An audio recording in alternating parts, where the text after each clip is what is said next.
Axis growth opportunities fund 67% in last 1 year और ना ही सिर्फ बेंचमार्क बल्कि कैटेगरी की परफॉर्मेंस को भी बीट किया है। पर क्या ये सही में क्वालिटी फंड है और इसकी परफॉर्मेंस हमेशा ही ऐसे ही कंसिस्टेंट और अच्छी रहेगी? और क्या इसमें एसआईपी या इन्वेस्ट करके अच्छा पैसा बना सकते हैं? ऐसे कई सारे सवाल आपके दिमाग में होंगे, इसीलिए आज हम बहुत ही सिंपली पर डिटेल में इस फंड को एनालाइज करने वाले हैं, जिसके बाद आपको सारे सवालों के आंसर अच्छे से मिल जाएंगे। Hello and welcome to the mutual fund talk. देखिए, अगर किसी भी फंड पर स्ट्रॉन्ग कन्विक्शन लाना है तो सबसे बेस्ट तरीका होता है फंड की स्ट्रेटेजी और इन्वेस्टमेंट प्रोसेस को अच्छे से समझो और उसके बाद फंड की हिस्टोरिकल परफॉर्मेंस को एनालाइज करना और सबसे इंपॉर्टेंट ये जानना है कि फ्यूचर में परफॉर्मेंस कैसी रह सकती है।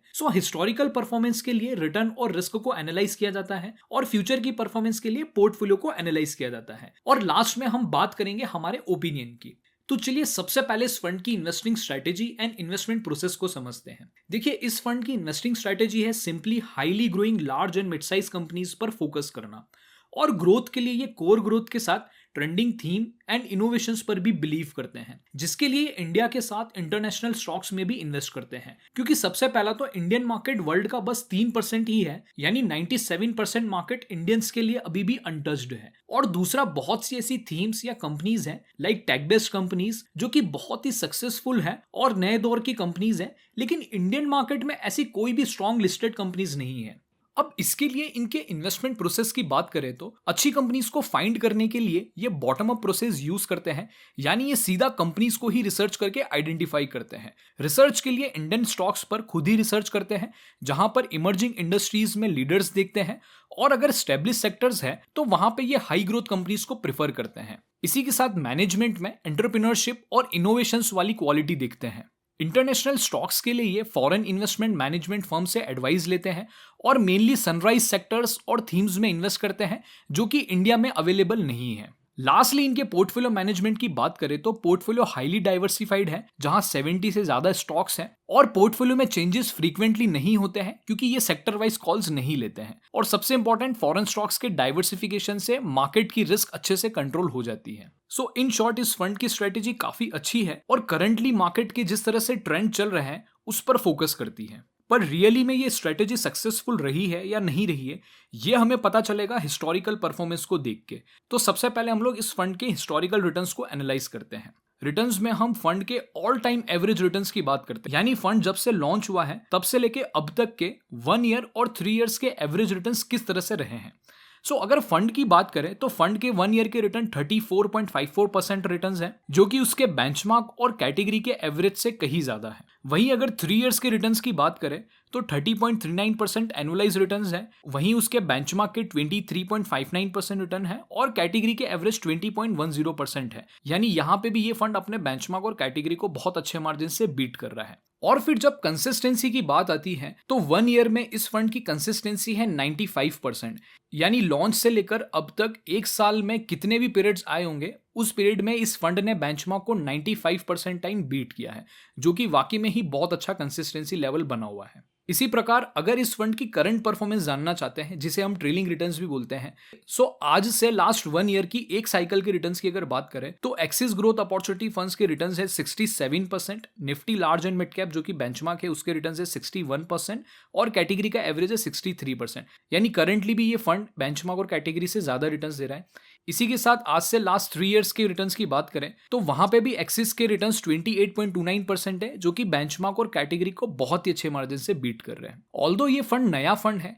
बट फिर भी रिटर्न्स को देख के ये श्योरिटी मिल जाती है कि फंड की स्ट्रेटेजी और फंड का इन्वेस्टमेंट प्रोसेस काफी अच्छा है। इसी वजह से फंड के रिटर्न्स इतने कंसिस्टेंट है और करंट पीरियड में भी अपने बेंचमार्क और कैटेगरी को बीट कर रहे हैं। लेकिन रिटर्न के साथ साथ रिस्क को एनालाइज करना भी उतना ही इंपॉर्टेंट है। इसके लिए हम ये देखते हैं कि जब भी मार्केट में बड़ा फॉल आया है उस दौरान फंड में कितना ड्रॉडाउन हुआ है, यानी कितना मैक्सिमम फॉल रहा है और उसकी रिकवरी अपने बेंचमार्क के कंपैरिजन में कैसी रही है। और लास्टली हम उसकी वॉलिटिलिटी को भी देखते हैं कि फंड कितना सेंसिटिव है। अब इसके लिए हमने 2020 में कोरोना मार्केट से आए हुए मार्केट क्रैश का डेटा लिया है। उस दौरान Nifty large and mid cap index 38% तक फॉल किया था, लेकिन एक्सिस ग्रोथ अपॉर्चुनिटी फंड में फॉल 31% तक ही रहा था। इसके बाद जब रिकवरी की बात आती है तो large and mid cap index ने 157 डेज में अपने लॉस को रिकवर किया है, वहीं इस फंड ने 103 डेज में ही अपने सारे लॉस को रिकवर कर लिया। यानी इस फंड का रिस्क मैनेजमेंट अब तक अच्छा रहा है। वॉलेटिलिटी की भी बात करें तो ये फंड अपने बेंचमार्क से कम वॉलेटाइल है। इसका मतलब ये है कि इस फंड की रिस्क भी कम है और रिटर्न्स भी कहीं ज्यादा है। सो रिटर्न्स पे हम इस फंड को 5 में से 4 का स्कोर देते हैं और रिस्क के लिए 3.5 का स्कोर देते हैं। सो अब अगर हमें फ्यूचर की परफॉर्मेंस जाननी है तो उसके लिए हमें पोर्टफोलियो को एनालाइज करना पड़ेगा। इसमें सबसे पहले हम लोग मार्केट कैप को एनालाइज करते हैं। So market cap wise fund mid size companies में ज्यादा ओवरवेट है, इससे ये fund large and mid cap category में दूसरे फंड से थोड़ा सा एग्रेसिव हो जाता है। सेक्टर वाइज कोर सेक्टर यानी आईटी एंड फाइनेंस में ज्यादा एलोकेशन है, बैंकिंग एंड फार्मा में अंडरवेट है। इसके अलावा केमिकल सेक्टर में ये फंड ओवरवेट है। करंटली मार्केट में कंस्ट्रक्शन एंड ऑटो से रिलेटेड सेक्टर्स ट्रेंडिंग है, पर इस थीम में इस फंड का एलोकेशन काफी कम है। और वैसे भी ये फंड स्टॉक्स की ग्रोथ पर बेस्ड है और थीम और सेक्टर्स पर ज्यादा फोकस नहीं करता है। सो सेक्टर एलोकेशन के अकॉर्डिंग हो सकता है इस फंड की परफॉर्मेंस शॉर्ट टर्म के लिए बहुत ज्यादा अच्छी ना रहे। इसके बाद अब टॉप होल्डिंग्स की बात करते हैं। फंड की टॉप 15 होल्डिंग्स 58% का वेट रखती है। स्टॉक्स का सिलेक्शन काफी क्वालिटेटिव है और फंडामेंटली स्ट्रांग है। इसी के साथ हर स्टॉक अपनी इंडस्ट्री का लीडर भी दिखाई पड़ता है, like PI industry in chemical, Bajaj in NBFC, Astral in home pipes, Info Edge in consumer internet, Clean and Science speciality chemical के अंदर आईआरसीटीसी एंड विजय डायग्नोस्टिक। पर वैल्यूशंस वाइज ये स्टॉक थोड़े से ओवर वैल्यूड है as per market conditions. So portfolio के analysis के बाद अब हमारे ओपिनियन की बात करते हैं।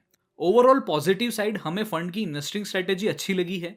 Past performance and risk management अच्छा है, स्टॉक्स बहुत ही क्वालिटेटिव है और फंड मार्केट फॉल या इन्फ्लेशन जैसी बड़ी रिस्क के अकॉर्डिंग बहुत सेफ है। लास्टली फंड की कंसिस्टेंसी शानदार है।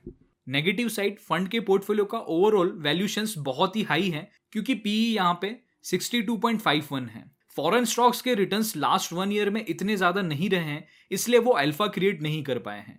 लास्टली शॉर्ट टर्म के लिए सेक्टर रोटेशन पर फंड ओवरवेट नहीं रहता है, इसलिए मार्केट के बूम फेज में फंड ने इतने ज्यादा एक्स्ट्रा रिटर्न्स नहीं दिए हैं।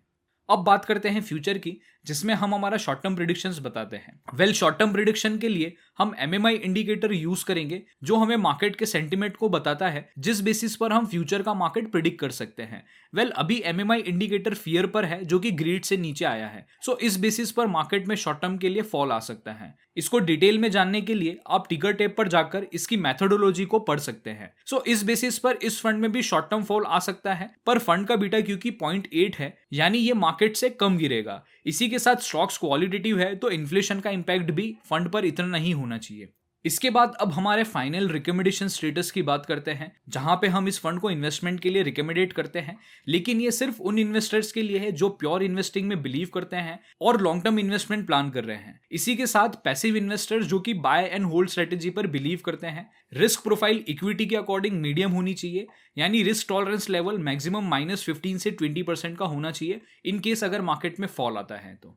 लास्टली स्ट्रेटेजी की बात करें तो मार्केट के अकॉर्डिंग और फंड के अकॉर्डिंग यहाँ पे थोड़ा थोड़ा करके ही इन्वेस्ट करना चाहिए। इसके लिए हम एसआईपी इन्वेस्टमेंट प्रेफर करते हैं। सो गाइज, ये था एक्सिस ग्रोथ अपॉर्चुनिटी फंड का एनालिसिस। अगर इससे रिलेटेड आपके कोई सवाल है तो आप हमें कमेंट करके पूछ सकते हैं। वीडियो का कंटेंट अगर आपको अच्छा लगा है तो वीडियो को जरूर लाइक करें और नोटिफिकेशन बेल को टैप करें ताकि आगे की वीडियो की अपडेट आपको रेगुलरली मिलती रहे।